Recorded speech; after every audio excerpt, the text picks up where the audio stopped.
मध्य प्रदेश की 5 राज्यसभा सीटों के लिए 27 फरवरी को मतदान है। 15 फरवरी से नामांकन भरे जाएंगे, लेकिन उसके पहले सबसे बड़ा संशय इस बात का है कि कांग्रेस की ओर से उम्मीदवार कौन होगा। दरअसल 5 सीटें जो मध्य प्रदेश कोटे की हैं राज्यसभा में, उसमें से सिर्फ एक सीट कांग्रेस को मिलेगी या मिल सकती है, क्योंकि विधायकों की जो संख्या है उस आधार पर सिर्फ एक सीट कांग्रेस के खाते में जाएगी। लेकिन इस बीच सबसे बड़ा संशय ये तैयार हो गया है, ये खड़ा हो गया है कि आखिर किसे पार्टी अधिकृत करने वाली है। आपको बता दें कि पिछले दिनों मध्य प्रदेश के पूर्व मुख्यमंत्री कमलनाथ दिल्ली दौरे पर थे और दिल्ली में उन्होंने सोनिया गांधी से मुलाकात की। उसके बाद से ये अटकलें शुरू हो गई कि कमलनाथ राज्यसभा जाना चाहते हैं, लेकिन इस बात में कितनी सच्चाई है।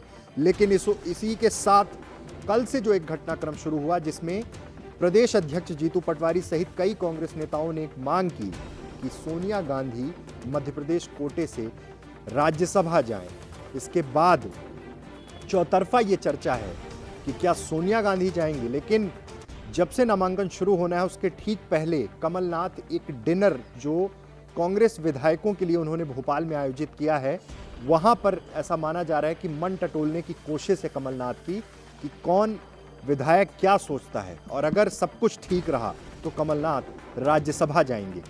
राजमणि पटेल राज्यसभा सांसद थे, उनका कार्यकाल खत्म हो रहा है, कार्यकाल पूर्ण हो रहा है, और उसके साथ अब ये कवायद जो शुरू हुई जिसमें कई नामों पर चर्चा हुई। कहा गया कि ओबीसी चेहरे को ही भेजा जा सकता है, जिसमें अरुण यादव, जीतू पटवारी जैसे नामों की चर्चा हुई। लेकिन इस बीच जब कमलनाथ दिल्ली में सोनिया गांधी से मिलते हैं, तब इस बात की चर्चा शुरू हो गई कि कमलनाथ राज्यसभा जाना चाहते हैं। इसके पहले का घटनाक्रम आपको पता होगा कि नकुल नाथ ने खुद यह ऐलान किया कि छिंदवाड़ा संसदीय सीट से वो खुद चुनाव लड़ेंगे। कमलनाथ ने भी उनकी इस बात पर सहमति दी, यानी साफ हो गया कि छिंदवाड़ा सीट से प्रत्याशी कांग्रेस प्रत्याशी नकुल नाथ होंगे। लेकिन जिस तरह से जबलपुर के महापौर और कई नेता कांग्रेस छोड़कर भाजपा में शामिल हुए, तब कांग्रेस को यह डर सताने लगा कि ये सब कमलनाथ के बेहद करीबी रहे हैं, कहीं ऐसा तो नहीं कि कमलनाथ भी कुछ सोच रहे हों। लगातार इस तरह की खबरें आती रहीं कि कमलनाथ कांग्रेस छोड़ सकते हैं, भाजपा में शामिल हो सकते हैं। लेकिन उन्होंने अपने ट्विटर एक्स पोस्ट के माध्यम से लोगों के बीच ये जानकारी रखी कि वो कांग्रेस में ही रहेंगे, कांग्रेस विचारधारा की बात की।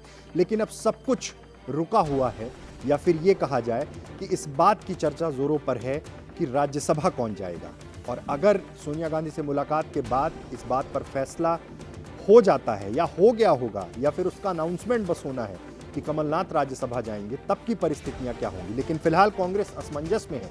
तमाम जिलों से कांग्रेस को झटके लग रहे हैं, लोग पार्टी छोड़ के भाजपा में शामिल हो रहे हैं। लोकसभा चुनाव के पहले ये भगदड़ कब रुकेगी, और आगे कौन से अभी बड़े नेता हैं जो भाजपा में शामिल हो सकते हैं। चर्चा तो इस बात की भी है कि अगर अरुण यादव को राज्यसभा नहीं भेजा गया तो कोई बड़ा कदम उठा सकते हैं। लेकिन वक्त और हालात कांग्रेस के पक्ष में नहीं है। राज्यसभा के लिए किसके नाम पर सहमति बनेगी और कौन प्रदेश में रहकर मेहनत करके पार्टी को खड़ा करेगा, ये देखना बहुत महत्वपूर्ण होगा। बहुत बहुत धन्यवाद।